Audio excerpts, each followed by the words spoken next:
First, I would like to thank the organizers and particularly Jennifer. She did a wonderful job introducing everybody and doing the good introduction as well as the opening ceremony. So she already have sort of established the introduction, the basis of the science. Today, we are trying to understand the brain, which is very, very complex. That's the biggest problem. So psychiatry, psychology, these are multi-dimensional problems. We cannot handle because we don't have the knowledge yet. Because the brain is so complex, trillions and millions, billions of neurons and their connections and stuff like that. So lately, the technology has really trying to do it, the computer sciences are trying to put together, but we don't have enough data, we don't have enough experience, we don't have enough training to merge these things together. Because initially, what we thought, a reductionist approach, we thought, if we know the molecule, how it works in the test tube or in a single environment, we can understand the whole properties of that molecule. But that's completely wrong. The molecule changes its behavior, its properties, its effect, depending which environment it is resting or which environment it is actually developing. So I'll take you a story of my kind of own going from a basic science that will be molecular biology, how it develops little bit towards the translational or therapeutic. So that will be about the brain, of course. So what happens in the case of, to understand the pathology, the neurodegenerative behavior, which is more complex than the physiology. So it's very important to understand the physiological phenomenon first. Then we can understand the pathological phenomena. So in order to understand the neurodegenerative disease or that problem, I started learning little bit about the neurobiology, which is itself is a complex, and that about the neuron, that is more complex even. So what happens in the neuron, I'll just give you a structure. The neuron has major three compartments. That will be, I will show you here. That's a cartoon view of a neuron.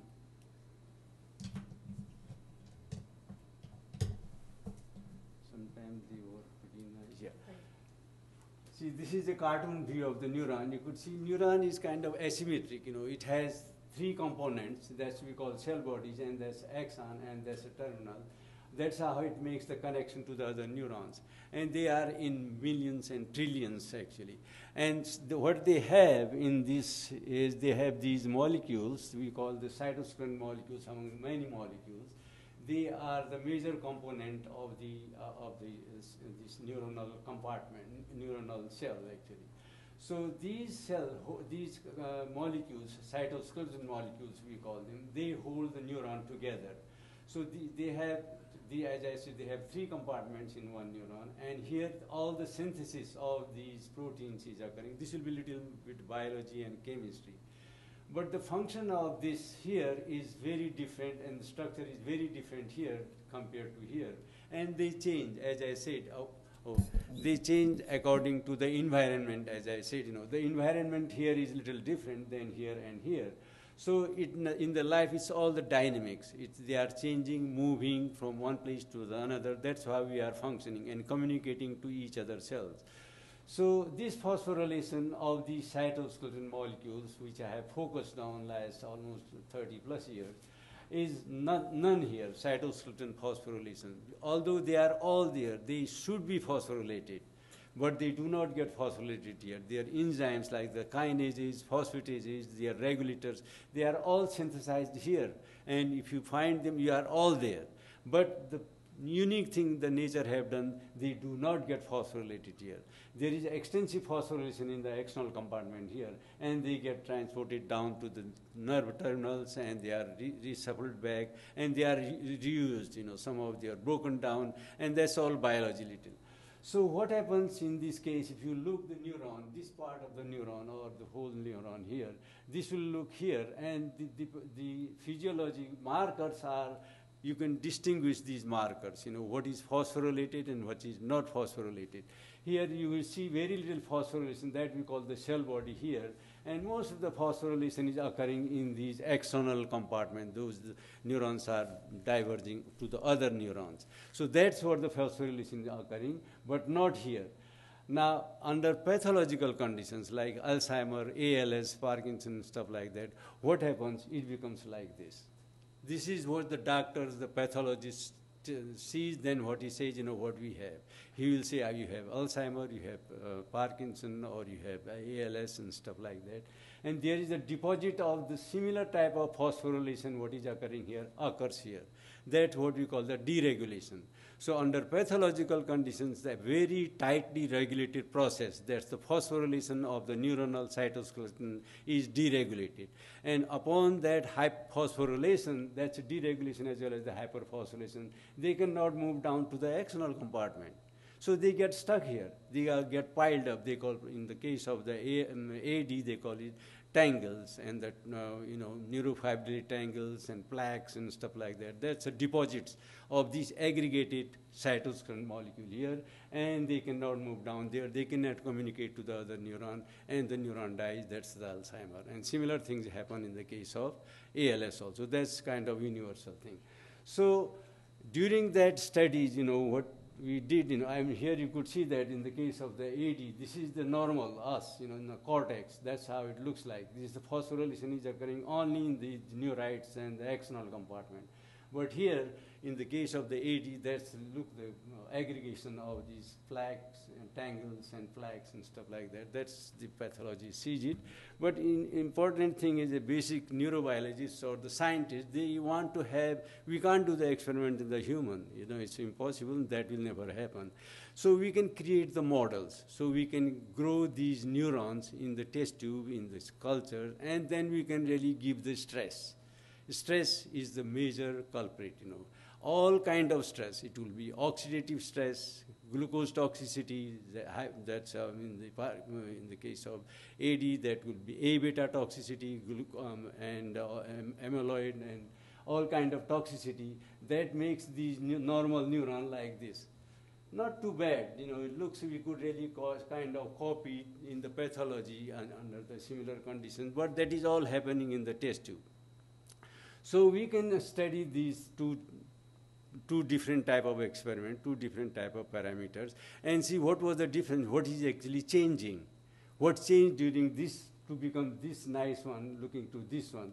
So I was interested in the kinases. So what happened actually is one of the kinase, which we call now, I won't go into the detail in the history, called CDK5, cell cycle dependent kinase 5, that got hyperactive and more robust actually. So during the discovery of this basic phenomena, how this pathology is occurring in the case of the test tube, we discovered that one particular kinase, CDK5, gets hyperactive and gets deregulated. And that is actually active, as I told you, that in the case of this becomes active here. In this case, this part, it becomes active here, it gets phosphorylated, the cytosine molecule, and they don't move here. That is kind of consistent the basic biochemistry. So we focused on this particular single molecule, kinase. There are millions, billions of molecules there, but that's what we found easiest to find because that's right away came that have been hyperactive and maybe causing one of the type, contributing to the pathology. So there were a lot of basic research that we knock out, we call it, get rid of that molecule, what will happen to the neurons. So it turned out to be a very important molecule. The enzyme became very, very important. Without that enzyme, we don't survive. And there will be a lot of other type of phenotypes in the case of like Alzheimer or ALS and those kind of pathology type, not exactly pathology, but the symptoms, behavior of the cell will look similar as if we have these kind of pathologies. So it turned out to be a very important kinase, which is essential for learning, memory, survival, and all that stuff. But this is the kinase actually. You could see that that's the structure. They are all dynamic. They are becoming active. You could see this is active part, pulls out, and this is inactive part. And this activation is done by its cofactor. This has to bind, because it's not one molecule properties. As I said, in the case of the cellular environment, one molecule is interacting with thousands of other molecules because there are different types. Some of behavior will be stopped if you kick out that molecule. So it's connecting to each other properties of the controlling not only its own properties, but it's controlling the properties of the other molecule, like other kinases also. So it is essential, it's required for survival and doing all those properties which we in the physiological properties. So I will not go in the detail, but these are summarizes if that enzyme CDK5 is not there, so the animal doesn't survive beyond embryonically 16.5. Before birth the animal die actually, and there is widespread defects of neuronal migrational defect, hippocampus, cerebellum. The neuron gets messed up; it cannot function. That's what the mess is actually. And they will be swollen pericardia, that the cell bodies and spinal cord will be messed up, and the motor system will be gone. We can't really walk, we can't really move. It's a death almost. There will be. This is due to this aberrant phosphorylation I was talking about in the case of the cell bodies, and their apoptosis, we call it cell death, neuronal death, and that's AD and ALS. And this kinase not only doing, as I said, its own properties, but it's regulating. There are hundreds of other kinases regulating, so some of them I have put it together. So their properties is also being affected if that particular kinase CDK5 is not present. So it's a multifunctional protein kinase. So its requirement is very, very important. So I'm not going to go more about this physiological properties, but what I'm going to tell you today, the same good guy, same very important molecule becomes obnoxious. How it becomes obnoxious?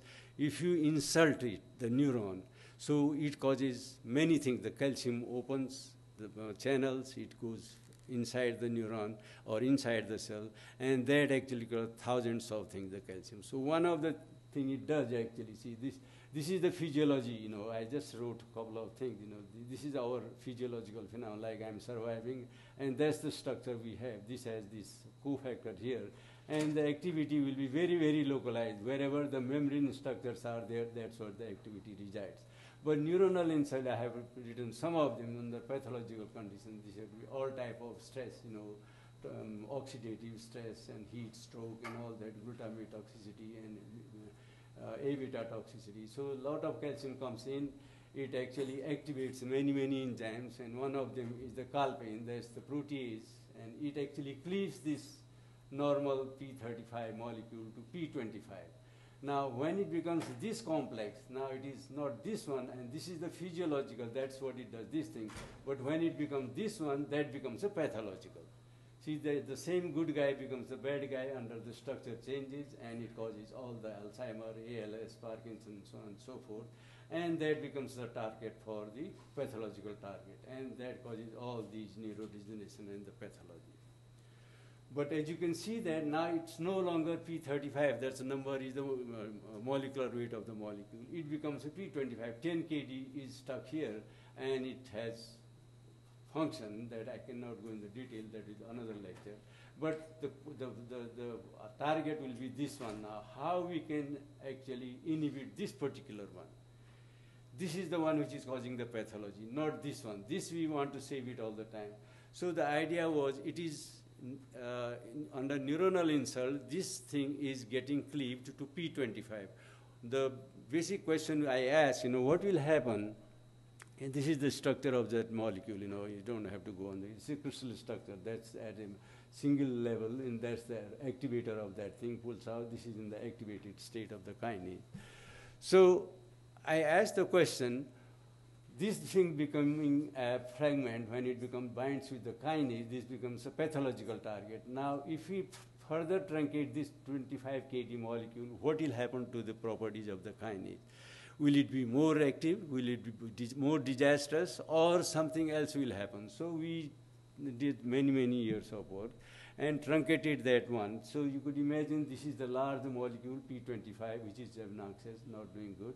Then I said, truncate this molecule from both sides. So pieces of that molecule, P25, turned out dozens of we made, and we studied their individual properties, how they are changing the properties of that particular kinase. So it turned out to be these peptides, some of them, they did bind to the kinase, and some of they did not do anything. The activity of kinase, like, if bind to P35 or P25, and at some of them, they did not do much, but it started inhibiting from here when the amino acid number were 126 instead of the 209, it started binding and started inhibiting the deregulated activity. Now here it is little complex. This is the regulated activity, although it's not regulated, deregulated activity causing the pathology, but some of them, they actually added to this deregulated activity, started less deregulation. It started inhibiting this bad guy's strength, So ultimately what we found that this, summarizing all that stuff, this is the small peptide, only 24 amino acid, turned out to be selectively inhibiting the deregulated activity, the activity which was causing Alzheimer. Let's take home message that this 24 amino acid peptide, small amino acid, that you can make it in the test tube or in the company or machines can make it, and that will really selectively inhibit this aberrant activity, that aberrant activity which is causing the pathology, but not the physiological activity, the activity which is actually is required for development, neuronal function, as well as the behavior. So we have now culprit. This is the target. This we want to get rid of, this activity of this guys want to get rid of. The other thing what we want, what should be the target? Target is P25 CDK5. Now we have to make a model. Now there are techniques, these cloning techniques. Then we can make these mouse model which will behave like Alzheimer's disease, ALS, and so forth. There are dozens of different type of AD model mice available.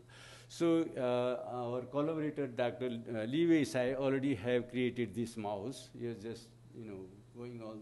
It is a kind of, we call it induced expression of P25. Somehow you have to induce P25. Remember that under neuronal insult, this P35 became P25, and P25 has higher affinity to CDK5, and that causes the hyperphosphorylation and the tangle formation and neuronal death. So that type of mouse we were produced in the laboratory. And this mouse has all the pathology what in the AD phenotype, AD model mice has. It has a higher expression of P25 that was induced, and that made this CDK5 hyperactivity, plaque formation, and this aggregation of these tangles and the tau neurofilament formation, all these plaques and tangles in the cell bodies. And in addition to that, it caused a neuroinflammation. That's one of the most and disastrous culprit of all the disease.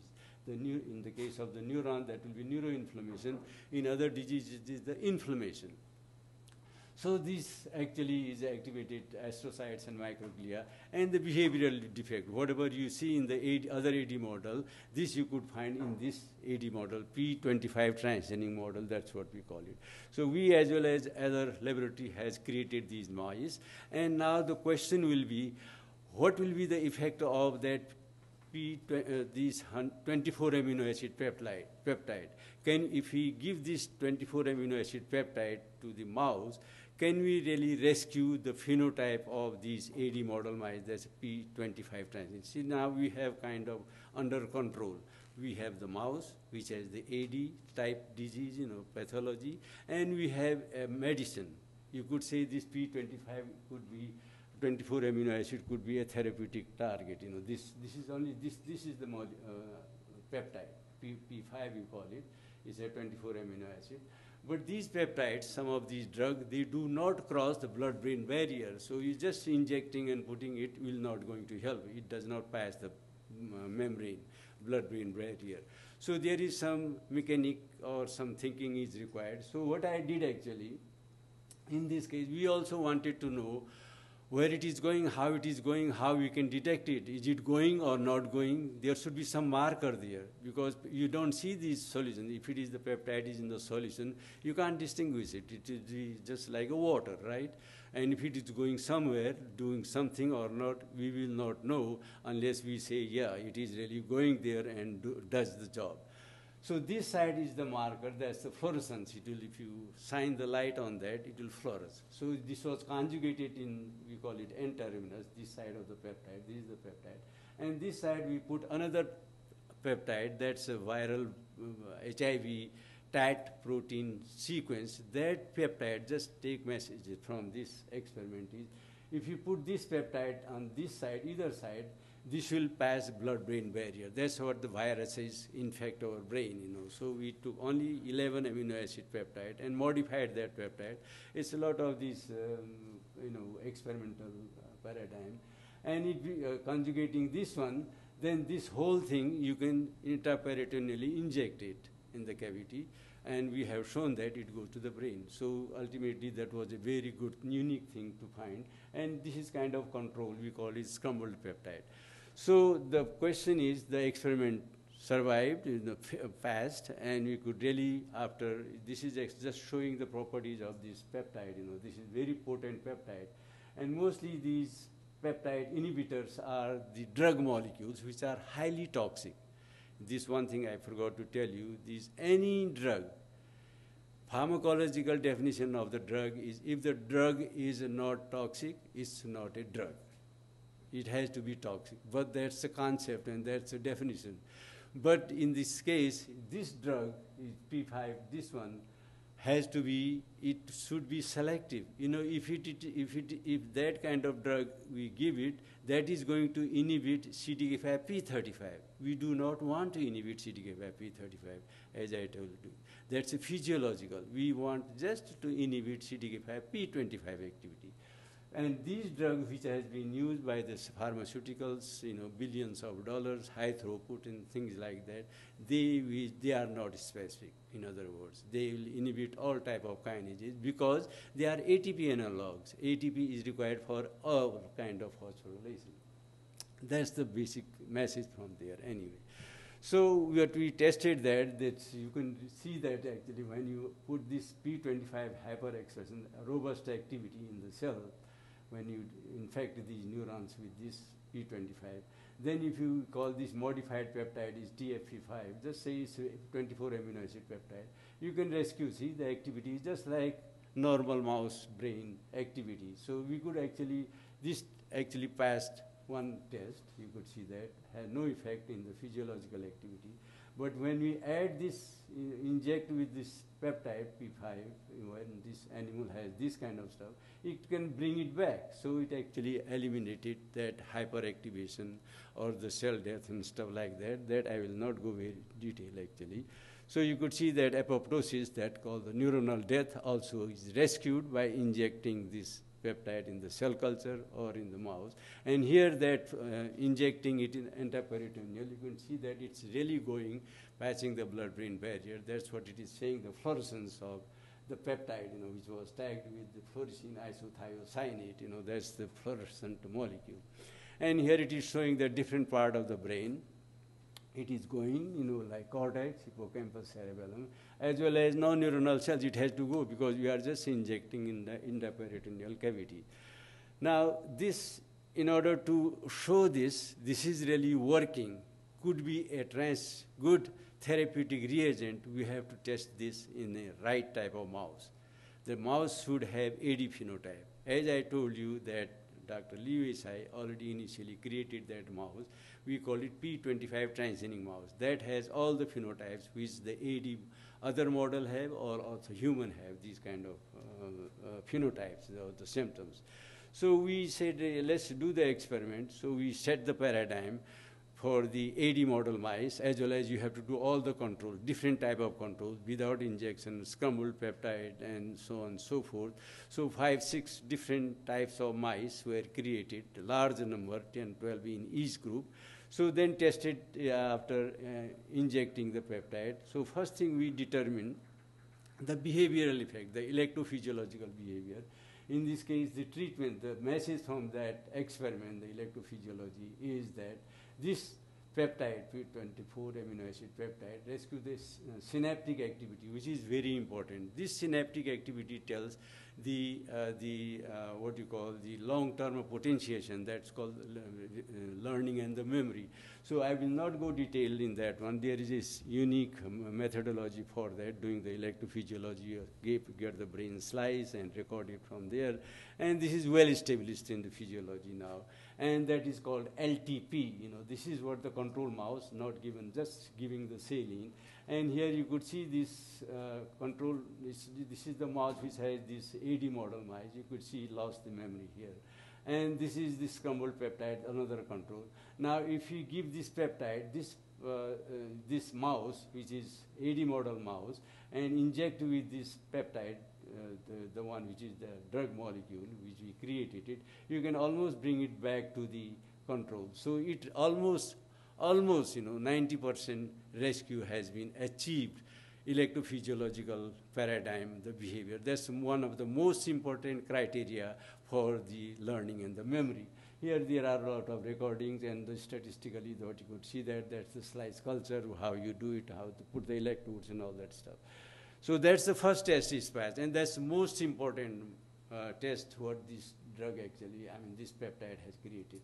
And second one is this hyperactivation of the CTK5 must go down. That's the condition, because CTK5 P35, this is the CTK5 P35, this is the activity of the physiological activity. In both cases, this is not uninduced. This doesn't have any P25, this mouse. And this has also no P25, in other words. So their activity is almost the same, but different type of control. But when you induce that P25, it becomes hyperactive. It's a robust activation of the kinase. And when you inject this AD model mouse, which is Alzheimer, can really rescue it almost significantly. And this one, the one which is, you have this scrambled peptide, another control, doesn't do anything. So what the second test passed, that the hyperactivation of the CTK5 is actually reduced significantly upon the injection of the peptide. And this is another behavioral test. That also a learning and the memory test. This is the second type. That is actually Y-maze test. The mouse moves around, forgets and stuff like that upon having the AD. So here you could see that this has the higher memory, the wild type. Then if you see the another control here. And here the mouse, AD mouse, this is another, the test here. He lost memory, only this much is left. And upon treatment, you can bring the memory back to the normal mouse, and the scrambled peptide almost has no effect. So in other memory tests also, we could rescue the phenotype of AD model mice. And this is actually motor behavior. These are the wild type, the control, and here the motor almost 50% down, and when this peptide is given, it brings it back to the almost to the wild type level. So behaviorally as well as the learning memory, these kind of symptoms of the mouse have been cured, at least partially, due to this peptide. Now the another one is another problem is the inflammation. In the case of the neuronal cells, inflammation. In the case of the neuronal cells, neuroinflammation.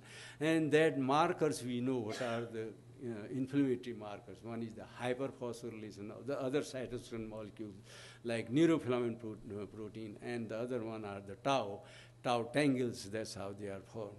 So, and also the GFAP, glial marker, activation of the glia, microglia, and astroglia. So these are all markers, they are well established, well characterized. That's what all the pathologist looks when he looks our brain after we have Alzheimer or whatever, cuts my brain and goes to the pathologist. That's all he sees, the expression of these proteins. So here you could see that in this case of this paradigm, when the Alzheimer mouse has this robust activation of the neurofilament proteins here, and there are all these controls, wild type and other controls, you could see that upon treatment, it actually recovers almost more than 50% of the inflammation. And here actually the tau phosphorylation, and here is the neurofilament phosphorylation, robust activation of these markers is reduced significantly, almost sometime back to the normal.